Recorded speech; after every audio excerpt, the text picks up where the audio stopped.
Well, if last year your budget was terrible and you built the wrong products and didn't actually secure the right things, now what we're seeing is the use of AI is allowing bad actors to automate exploit creation very, very fast. And if you're patching in 30 days and they're exploiting in 8 hours, you're at a huge disadvantage.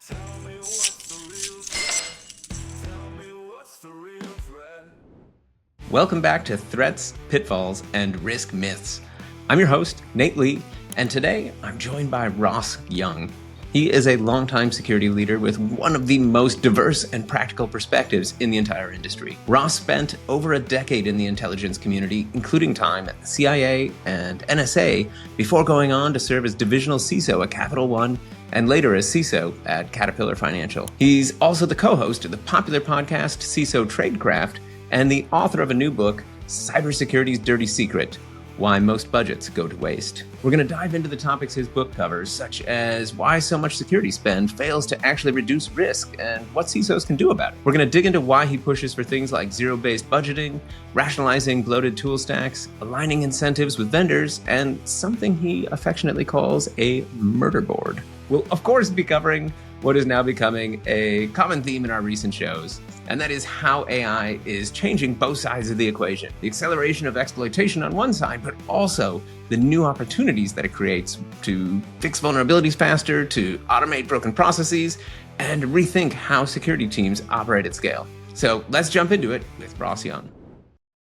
Hello, everyone, and welcome back to Threats, Pitfalls, and Risk Myths, the TPRM Podcast. I'm your host, Nate Lee, and today we are joined by Ross Young. Thanks, Ross, for coming on. Hey, thanks again for having me here. It's a pleasure. Of course. And Ross, you've got a long and storied history, in addition to being the CISO Tradecraft host, so one of the big podcasts in the security field. You also been CISO at Caterpillar Financial. You were divisional CISO at Capital One. And, of course, you spent a bunch of time at the CIA, which I guess has informed a lot of how you think about security. Yeah, I really cut my teeth in cybersecurity in the federal government. I worked at NSA doing my internship. I worked at the Federal Reserve. I worked at CIA for 10 and a half years. So I like to tell people I cut my teeth in cybersecurity, learning how to break into banks. And then afterwards, I use my skills for good to secure our banks working at Capital One and Caterpillar Financial. Oh, great. And now you have a new book out. That's right. Yeah. I recently authored a brand new book called Cybersecurity's Dirty Secret: Why Most Budgets Go to Waste. So when I stepped into the role at Caterpillar Financial, I, had this big jump into the role of being a CISO. And what I found was really interesting. The things that I thought were going to be the hardest things to do as a CISO were actually not that hard. Like getting money as a CISO isn't that hard. But what's really hard is going through a 1-year procurement process, figuring out how to get the contracts and service agreements to be in place, figuring out like all of these financial related things. What are we going to cut when we only can afford 10 of the 30 things we want to do? And I didn't really see that literature out there, so I decided to write the book on it. Oh, that's great. And I mean, I loved, and we'll talk about it later, I think, but you had the murder board for cutting things, very cleverly named. When it comes to some of the things, because I totally agree, right? Like that, I think you mentioned in the book that the goal isn't to make things perfectly secure, but it really is, how are you using the resources you have available, and are you using them sort of in a smart way? Are there things that you see people getting fundamentally wrong? Is it that people really are trying to make things perfectly secure? Or what do you see as sort of the fundamental problem that a lot of people have? So I think the fundamental problem is most people start with the status quo and just kind of live by that and don't rock the boat too much. And I'll just give you an example. How do most organizations do their cybersecurity budget for 2026? They look at last year's budget and they say, oh, we need 3% more, to adjust for inflation. And that's our budget for 2026. Well, if last year your budget was terrible and you built the wrong products and didn't actually secure the right things, you're just going to tell me you're going to do that only 3% stupider from last year. I don't think that's a good use of anybody's money, right? So I think what we should really do is step back and use things like a zero-based budget review, where we go and say, here's all the services we're going to build. here's the cost of labor, here's the cost of hosting, here's the cost of licensing costs. And we break that out. And now we can actually review and say, oh my gosh, did you realize we're spending all this money on things that really aren't that important and are really not helping us? And we can start to figure out ways to better spend and allocate our budgets. No, that's perfect. I mean, I'm assuming a lot of people that don't do this don't because, like you said, it's not like status quo is easy. Here's what we've already got, and it's much easier to say, like you said, bump it 3%, or people that look at benchmarks and say, well, everybody else spends 8% of their budget, we should spend 8% of their budget, which is really just a random number, as opposed to kind of thinking through those threats. I mean, do you think something that is just more of an inertia-based thing, or is it that people don't necessarily, like, they're just not thinking about what they should be focused on? I think we don't actually challenge a lot of our assumptions. And I think we're often very, very busy that we just go the path of least resistance. So if I know I had a budget last year that got approved, chances are I can get the same budget approved for this year with minimal fight. But if I actually go back and say, hey, we've been using the same budget for the last 10 years, and we're basing our budget and our defenses based on 10-year-old threats instead of where we really need to focus on 2026 threats, I might build a very different budget and a very different tooling, right? The attacks that we saw 10 years ago are different, right? We're seeing a lot of identity-based attacks, and that's very different than 10 years ago where it was mostly phishing and vulnerability-based. So being able to adjust and figure out those new things where we say, let's look at the material threats that are likely to cause harm to our company. And then how do we build safeguards and defenses around that? And then figure out what things we're going to get rid of over the next 2 to 3 years as our licenses start to, fade away in these 3-year license agreements. That's the type of deep thinking that I don't see enough of from CISOs. And when you do that and re-challenge the way you're building your infrastructure and how you've designed your defenses, I think you get to a much stronger program. But it does take a bit of strategic thought and planning. Yeah, and it's I guess stepping back and sort of being aware of the threat landscape, and I think now everybody is aware that things are changing much faster than they have in the past. Are there sort of strategies you have that can help teams get more comfortable in saying, for this given risk, look, this is enough, this is secure enough, versus, hey, there's this other threat that might be coming, whether it's identity or what have you. We have a lot of things here, but this isn't enough. Like, how do you help teams get comfortable with sort of making that trade-off and seeing what it looks like? So I created something called the OWASP Threat and Safeguard Matrix, and you can go look at that on OWASP's website, or you can look at the template I put on the CISO Tradecraft free template section. Basically, what you do is you put material threats on, think of the left of a row. And then in the row, you're going to put items or safeguards that say, how do we identify where we're vulnerable? How do we protect against this, attack harming our company? And how do we detect, respond, and recover? Essentially, the NIST functions that you're pretty familiar with. And by doing this, it's a really interesting exercise because you may go in and say, here are the 7 material threats we're really worried about. We're worried about, people phishing users. We're worried about, our internet facing websites being attacked. We're worried about our third parties losing our data. And the list continues till you put in a good number of your material risks. And then you need to go in and say, well, how would we identify where we're vulnerable? Okay, here's a list of every user who has internet access through email. And we would basically know those. But within that, you might say, who are the high profile people? People with admin credentials or people who have like financial approval authorities or named executives on the web page. Those are high profile users. And then how would you actually go and protect? Maybe you buy an email security gateway. Maybe you have proxies on your internet traffic. So even if somebody clicks the malicious website, we block that outbound call to the malicious website. So there's lots of different things you can start to put in, and you start to say, like, what is this string of material defenses that I put in place to lower the risk of that material attack from occurring? Oh, perfect. And I love that you did that as an OWASP project. Of course, they do amazing work over there, and that it aligns with kind of the cloud security framework. And I think, like Sunil, you had a similar thing with with cyber defense matrix. Yeah, full transparency. I basically took what Sunil you did And he has these kind of technology layers on the left-hand side. So he has like network layer and application layer. And I replaced that with threats. And the reason why is because I didn't feel like I needed to actually fill out every level and every layer.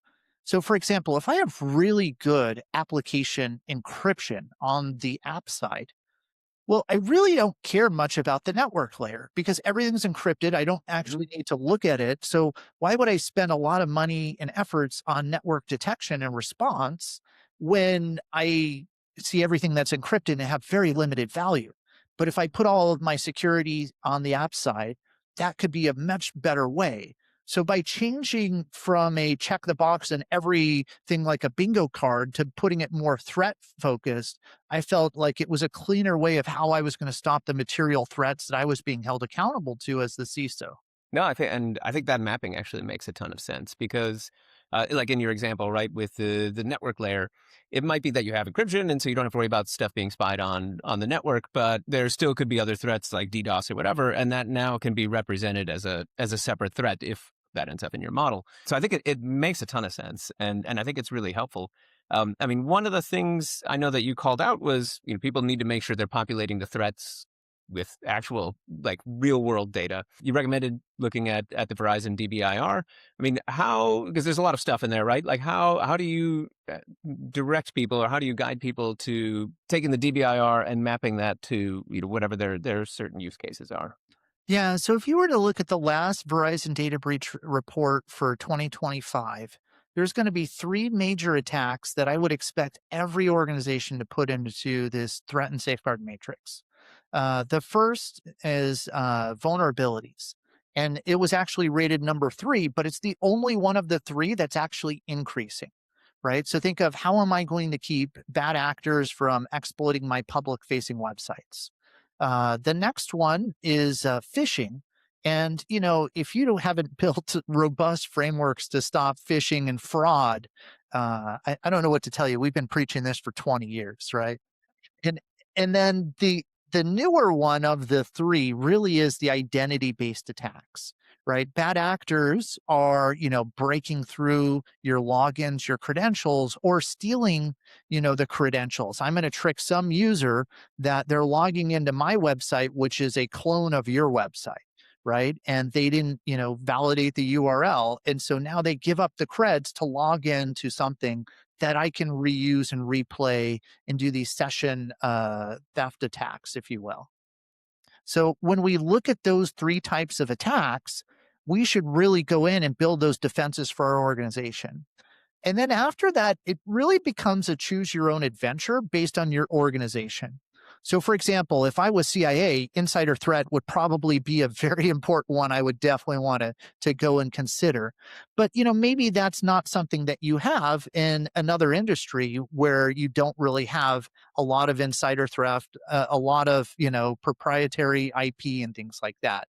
It might actually be, customer fraud, right? Maybe you're a retail store that gives out coupons and people are, creating a lot of coupon theft.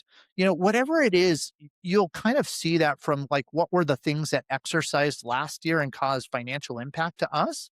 Plus, maybe what are the things that are just on the verge of becoming more mainstream? So, like some of the AI risks, if you're using AI models that might hallucinate or might, download and upload your data to unscrupulous places of where it might be sending its data. One of the things I think ends up being, are there controls that you can think of where, that they're important and clearly you should have this, but it doesn't necessarily cleanly map to like a threat that would normally show up in the threat matrix? I don't know. Well, I will say there's one key thing here.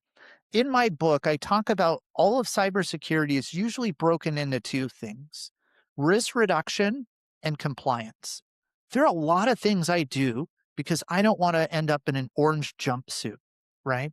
And it doesn't mean it's actually stopping real attacks, right? So, for example, years ago, we were very concerned of people making backup copies of data and physical access.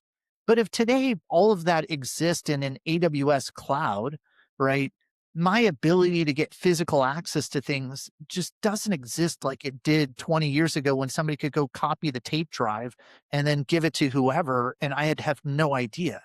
So the thing is, we still have all of those legacy controls in our compliance frameworks. So they're going in and asking about these 10-year-old things that aren't really risks anymore. But I have to have a lot of evidence to show that I'm doing all of these 10-year-old practices.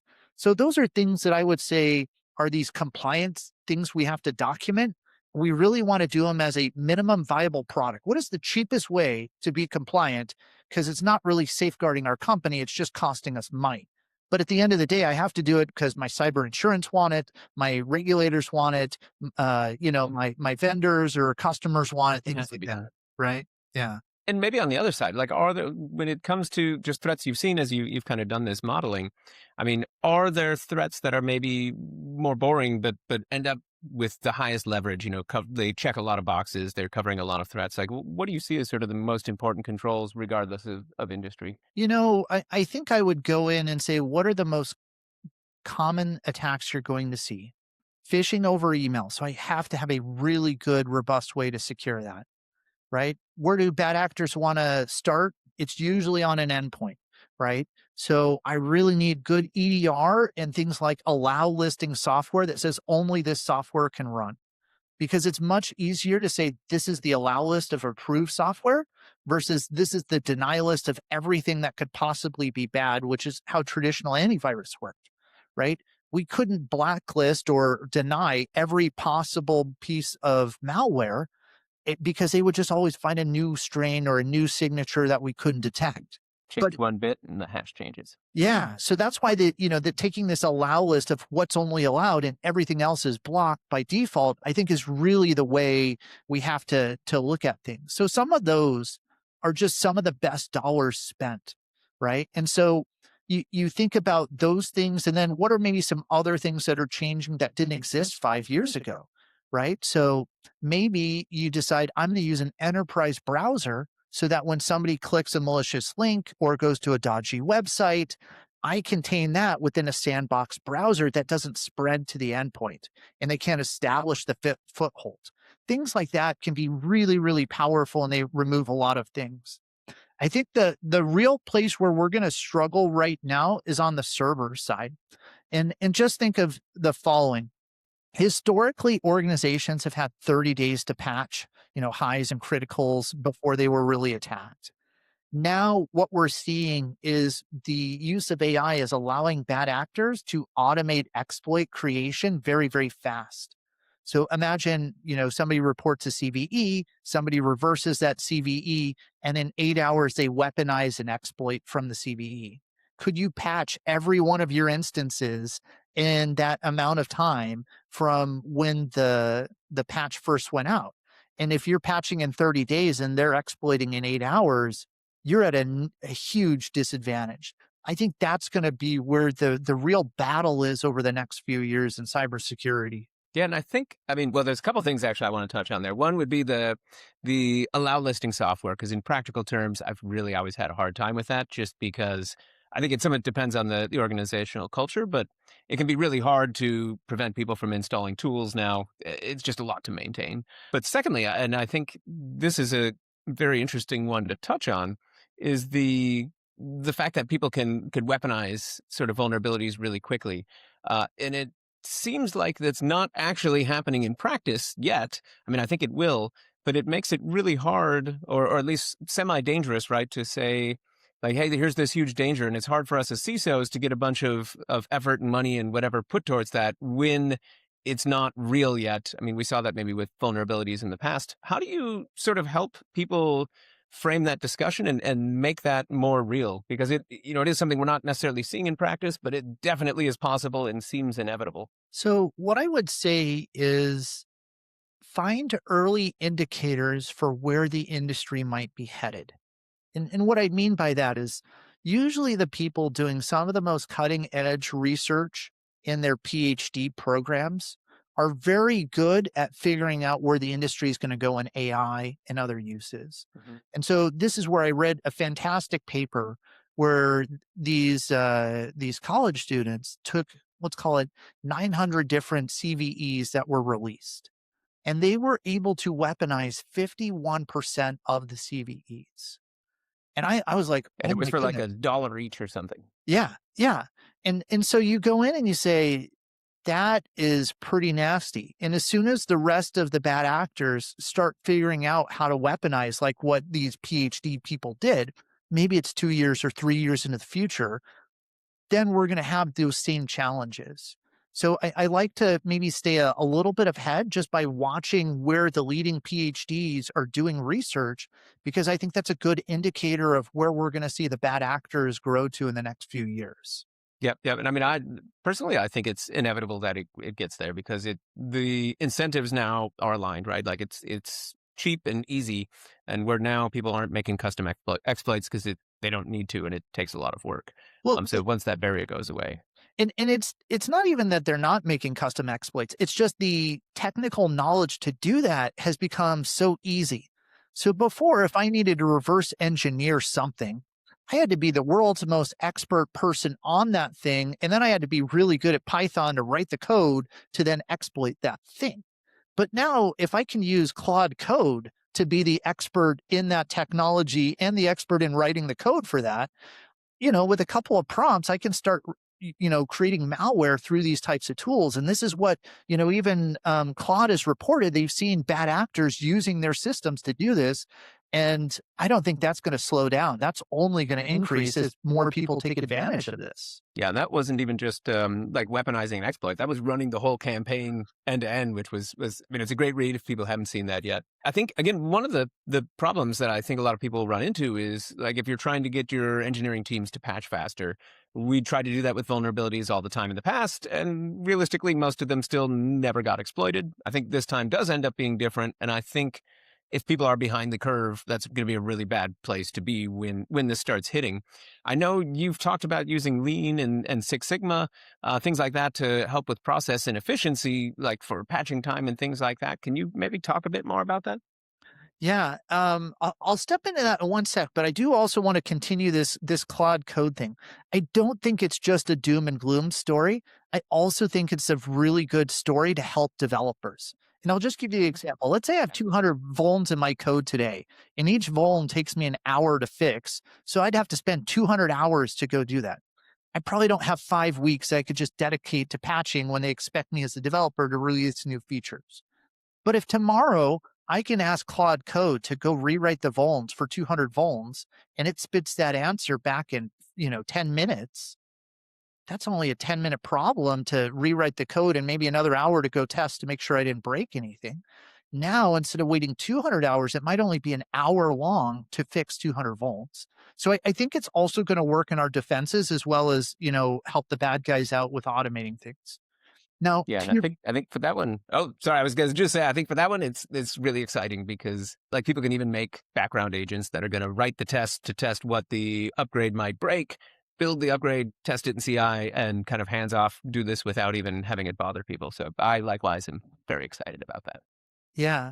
Now, with the Lean Six Sigma process piece, here's the secret.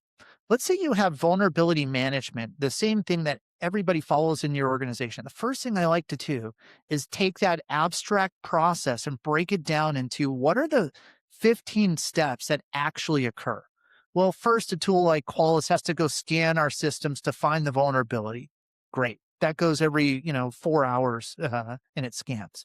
After that, then we have to actually assign it to the right team owner. Hopefully we have that, somewhere identified. Then that team owner has to like review that and make sure it's not a false positive. They have to go and figure out if there's actually a fix available and all the other steps in this whole thing until they release and make sure that release went through successfully and scanned and didn't find the vuln still present, right? What you do for each of those steps is you figure out what's the average time it takes every one of these steps to go through. So maybe the scan is every 4 hours to identify the owner is, near instantaneous in 5 minutes. But, you might have a step in there that says, hey, we actually need to do some regression testing, or we need to, manually verify the fix didn't break anything.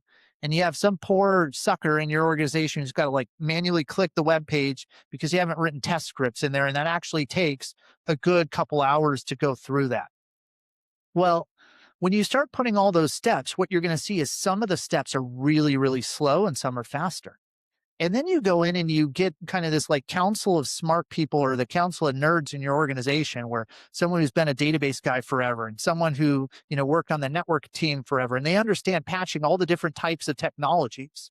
And then you go in and say, hey, this is how long every step happens to be right now. And our average age of patching, when you add all these totals up, is 30 days. We can't live here. We got to get to 48 hours. How fast do you think we could get each of these steps to? And they're going to go in and say, well, we could scan every 10 minutes instead of every 4 hours. We could, do all these things to increase the speed. And now what you want to do is you want to look at that and say, I don't actually want to fix all 15 steps. I don't have enough resources and time and effort. Mm-hmm. But the top 2 or 3 things that are the slowest steps, if I can reduce that to something very fast, like what the engineers are recommending, hey, I might be able to get 80% of the things improved just by fixing 2 out of the 15 steps. And so using kind of this Pareto analysis on what are the slowest steps has been hugely impactful, because now you can actually run an enterprise initiative on fixing those 2 steps, and then everybody patches faster, right? And I'll just give you an example. Maybe an organization, before they can do a change approval, they have to go to a change approval board meeting, which only happens once a week. So it didn't matter if you finished like 10 minutes after the last one. You got to wait a whole week just to go and present your case to say, I'm not going to take down this other thing while I do my change release.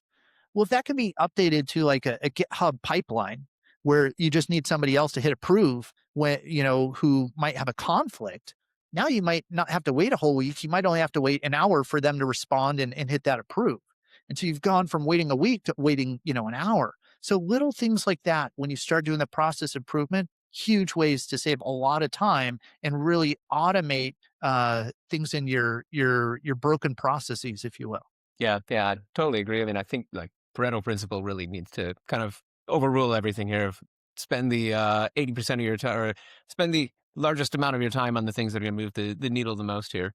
And I mean, I really do think that when sort of AI settles in more into the processes and kind of helps us automate these things, that we're going to look back, in 2 or 3 years on what we used to do when it comes to some of these processes, and it's just going to look ridiculous and antiquated and slow because there's so much room for improvement, particularly in the cases we were talking about here, where there's just lots of manual steps that required someone to push a button or kind of give it a quick look. Yeah. So one of the things I think that was super interesting, again, going back to your idea of a murder board. I love this a bunch because I've definitely walked into plenty of places, and I think it's something that plagues security as a whole. We have a lot of tools, and they tend to kind of build up. No one wants to get rid of them. I've seen places where they've got scanners, and then you look and they're not even logging into systems. It's basically scanning the login page, or it's scanning some repos but not even the main ones. Kind of all of these different issues. Tell us about the murder board, how this works, how did it come to be? So the cybersecurity tools murder board is basically a tools rationalization exercise. I just think it has a much cooler name when you say murder board. And the point of it is the following. I've seen too many CISOs make the biggest mistake. They walk into a company, they say, tell me all the tools that you have. And they learn the 70, 80 tools that are in the organization. And they go, oh my gosh, you're not using my 5 favorite tools that we used at my last organization. We should buy these and get rid of these average level products. And they do this. And ultimately what that means is they got to go to the CFO and they got to go beg for more money, because new tools don't just grow on trees. You got to have resources for people and license costs and hosting costs. And I think that's the wrong thing to do, right? To go and just beg for more money to increase the cyber program. What I like to do is to say, once we have that list of every tool, we need to figure out 2 metrics around that. The first is what I call a coverage metrics. So think of like an EDR tool. Is it deployed on 100% of the endpoints or only 50% of the endpoints? Are all the agents running? Do they all have, the latest versions of the updated definitions and things like that? That is what I would call the coverage.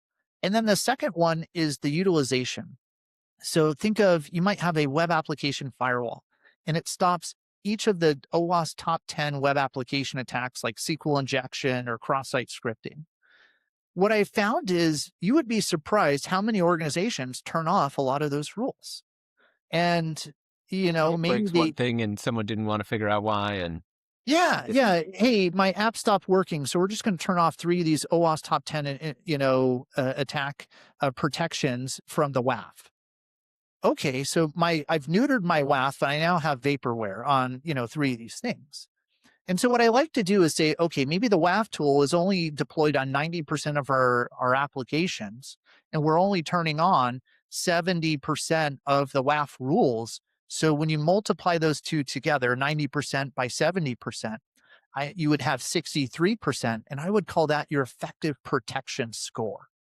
And now I take that effective protection score across each of the technologies in my organization. And I look for what's the lowest, right? If I have something at like 15%, like we poorly implemented it or we poorly deployed it. And both of which we're still paying probably a lot of money for this tool. So why is it so bad? Either we need to fix it, better deploy it, and better implement it, or we should get rid of it, or we should replace it. And that murder board helps you figure out where you're wasting money, where you're not getting the value out of your tool spend. Because if you already have the right tools that could secure your organization, you just didn't properly deploy and configure them. I think it's a horrible story to tell a company post breach, right? I would much rather be in a place to where I optimized what I had and I didn't have to spend money, or I found ways to save money from these tools I'm getting rid of. So then I could buy the technologies I actually want to add without having to beg for more money. yeah, and I think and on top of that, I mean, one of the real risks there ends up being you have a whole team that's like, oh, we have a WAF, we're totally protected, not realizing like, oh, we've disabled half the functionality and we don't cover 20% of the sites with it. I mean, that's kind of a worst case scenario too. You have to tell the story and you were surprised by the plot. Yeah. And it's such a big eye opening exercise because you're like, hey, we bought a WAF, we're spending millions of dollars. But if you're totally blind to the fact that 50% of the features aren't WAFing because they're just turned off, right?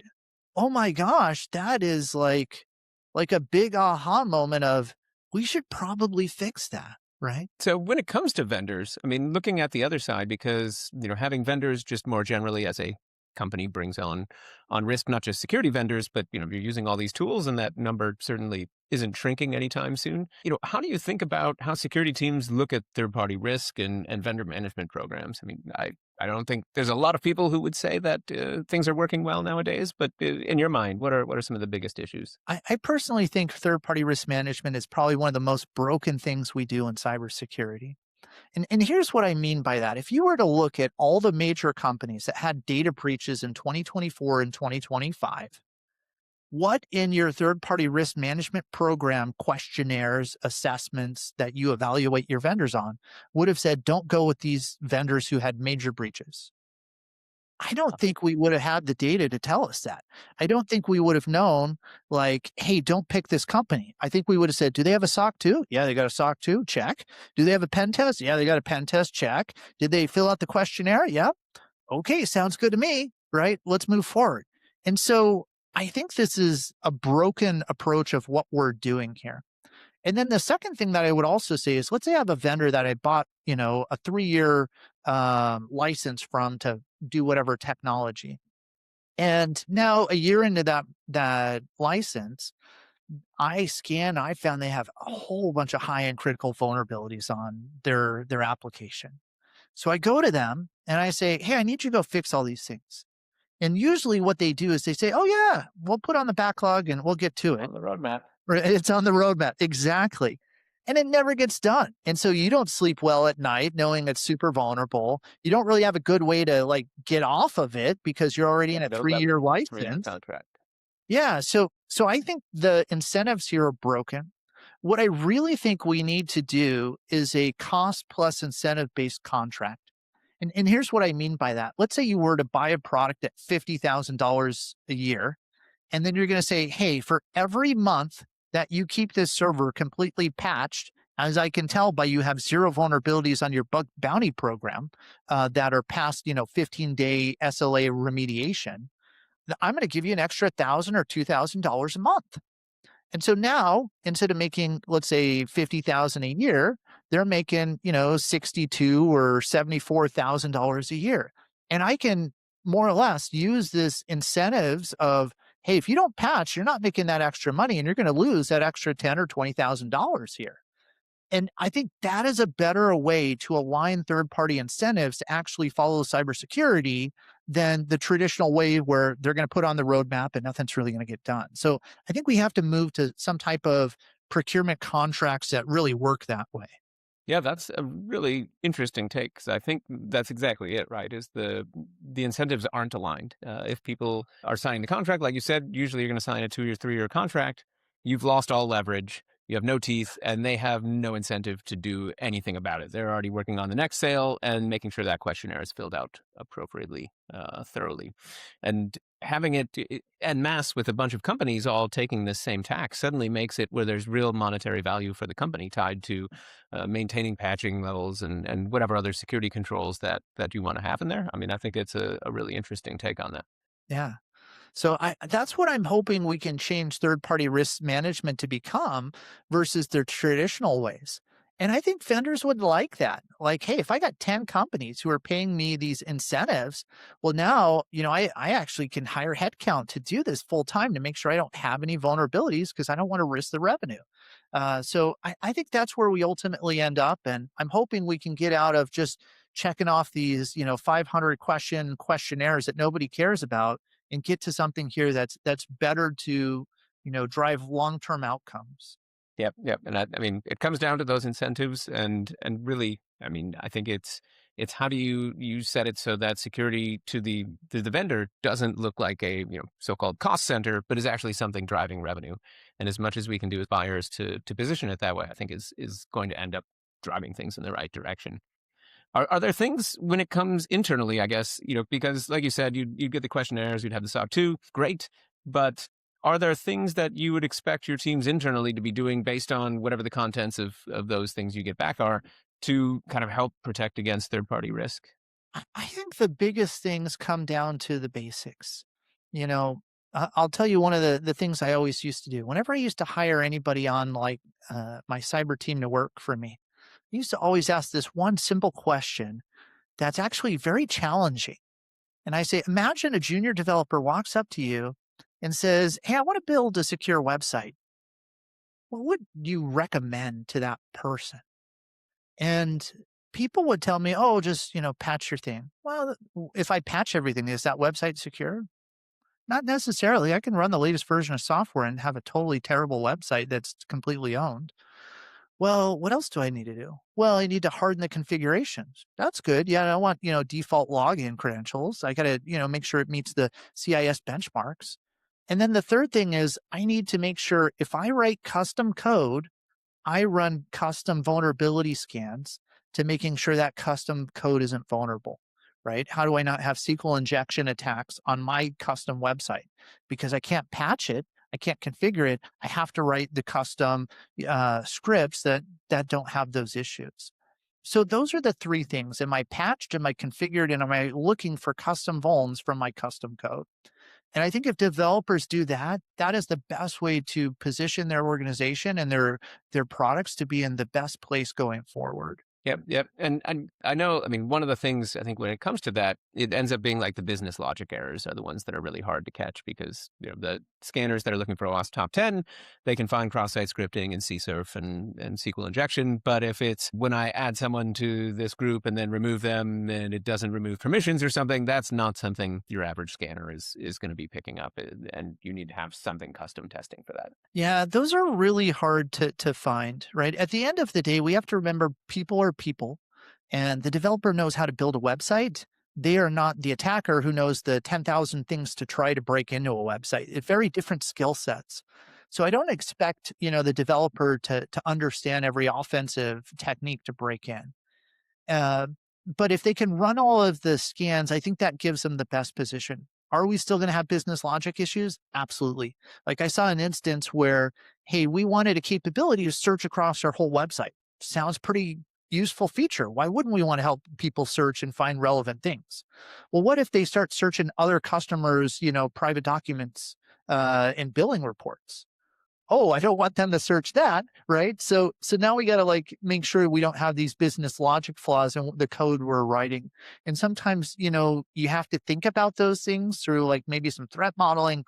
Sometimes you can't even predict them before they happen. And it's just like how do we respond really quick when we figured out something bad happened and make sure we limit the impact going forward? Yeah, and I think, so this maybe to tie it all together, now this has been identified as a threat, and someone needs to kind of get budget to figure out how to deal with this. And I know one of the things you talked about in the book is about, storytelling, making it believable, getting CFO buy-in, things like that. And CFOs sort of not necessarily believing a lot of the ROI arguments. Understandably so, since many of them probably end up kind of pulled out of a cloud somewhere. What sort of things do you have when it comes to thinking about how you phrase, like if we were talking about the request here for maybe custom scanning or whatever it might be, like how should people be thinking about putting these requests in terms that are speaking the language of the CFO? Yeah, so I actually have some really good templates on my website and in the book that I highlight, but I'll just give you a simple example. Let's say, for example, you need to, buy a new scanner. One of the things you might do is go into and say, how many of our customers expect this scanner to be there? And then, because they're saying, hey, do you have a container scanning tool? And we run containers. And maybe you haven't had a container scanning tool before. And so you go in and say 300 customers are asking this for us. But that wouldn't be enough. I would actually keep going further than that. These 300 customers actually bring $30 million of revenue to the company. And then what's the cost of buying the scanner and implementing it with the team? Maybe it's 300K. All right. So are we really willing to put $30 million at risk because we don't want to spend 300K on container scanning? That type of, risk reward really resonates with the CFO. And I think that's the way we have to tell the story from a revenue perspective. I tell people everywhere that cybersecurity is the business of revenue protection, right? If we can show this is the revenue that's at risk, then they can make risk informed decisions on whether to, protect or ignore these things with regard to the revenue pieces. So that's how I would approach that. And I think, one of the things when I'm talking to CFOs, I think one of the areas where I've always had some sort of, maybe not friction, but sort of misalignment ends up being sort of the likelihood that something is going to happen. Because we might say, hey, there's 10 or 20 or 40% chance of this happening, since that figures into that same cost calculation, and the actual impact. Because most breaches, when they see, like it wasn't company ending, and I think for a long time, people in security have said, if we lose this, it's going to cost everything, or reputation damage costs X. And I just see more and more CFOs somewhat skeptical of these. Is there something you have as far as a strategy for dealing with that? I also think the cyber risk quantification, another I really struggle with, particularly on the likelihood and the impact. A lot of these is like a vague number times an uncertain number, and then we get a vague and uncertain risk that we're trying to like preach. So I struggle with these numbers quite a bit. There's a couple of things I think we can usually say based on a lot of research that I think is very well founded. Most of the time, when you have a ransomware attack, a company is going to be down 14 to 21 days. That's about the average it takes for a company to dig out of a bad ransomware instance. And then I would go in and I would say, if this were to happen, how many people couldn't do their job? And particularly if you're in like a manufacturing company where you're like, hey, if we couldn't produce anything, we'd have 10,000 people at this factory who would just be twiddling their thumbs for a day.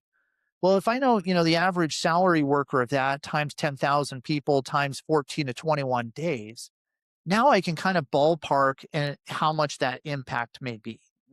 And you can look at some of the historics of what percentage of Fortune 500 companies had a ransomware attack in your industry vertical. So Scientia has a really good thing that's out there that I talk about in our book. But you can actually go and see it's usually like 10 to 20% per industry, right? So now if you can go in and say, hey, a ransomware attack is 10 to 20% likely, and we know it's this amount of impact because of the outage of the workers, 14 to 21 days. You can kind of ballpark where that's likely to happen. And then you could say, these are the top ways we think it could happen in our company, which is how we're going to then build safeguards to stop these things from happening. So that might be the approach I would probably go down. Great. No, that's grounded in actual data. Well, and I guess, to close, is there sort of any one mindset shift that you would want security leaders to make? They read the book. Is there one big takeaway that you're hoping to kind of convey? I think the biggest takeaway right now is everybody wants to do more with less. Like, how do you, protect our company without spending twice the amount of money in cyber that we did last year, despite having more servers, more AI, more, customers, all these things happening? And what I would say is you have to get smarter in figuring out how to maximize how every dollar is spent in cyber. And so I think when you read the book, or if any of the listeners read the book, what they're going to find out is a lot of really good ways to do just that. There's a template for how do we figure out what to prioritize. There's a template for how do we actually do our budgets. There's a template for how do we do the murder boards. There's a template for how do we actually keep our best employees happy in the organization. There's a lot of different templates in stories and practical things. So I don't think this knowledge really exists in any other tools or any other books. So I highly encourage everybody to take a listen and just get a little bit smarter. There's an Audible form if you like hearing it while you drive. There's a Kindle version if you don't want to burn a tree. All sorts of ways you can get it to where you want to be in the right format for people. Great. Well, thanks a lot. And we'll put link in the show notes because I know you have a bunch of free templates online that people should check out. So thanks a ton for joining us. Oh, thank you. It's my pleasure, and wish everybody, the best going forward. And, please take a look at the book. And if you're looking to learn more of my thoughts, also check out my podcast at CISO Tradecraft. That's another way where you get to see some of the thoughts that G. Mark Hardy and I have been doing over the past 5 years. But thanks again, Nate, for having me here on yours. Great. Well, thanks again. And the book is The Dirty Secret of... Oh, wait, no, it's Cybersecurity's Dirty Secret. I think I had that swapped. There it is. Why Most Budgets Go to Waste. So definitely check that out. Thanks again, Ross, and thanks everybody for listening. Thanks for listening to the TPRM Podcast. If you enjoyed this conversation, make sure to subscribe and share it with a colleague. You can find more insights and resources over at tprmpodcast.com. And until next time, remember, trust nothing, verify most things, and keep building. That's it for this episode of the TPRM Podcast. I'm Nate Lee. Thanks for joining me and my guest today. If you found this conversation valuable, please subscribe on your favorite podcast app, leave us a review, and share the episode with your peers and colleagues. For more resources and insights on building business-aligned security programs and managing vendor security, visit tprmpodcast.com and connect with me on LinkedIn. We'll see you next time.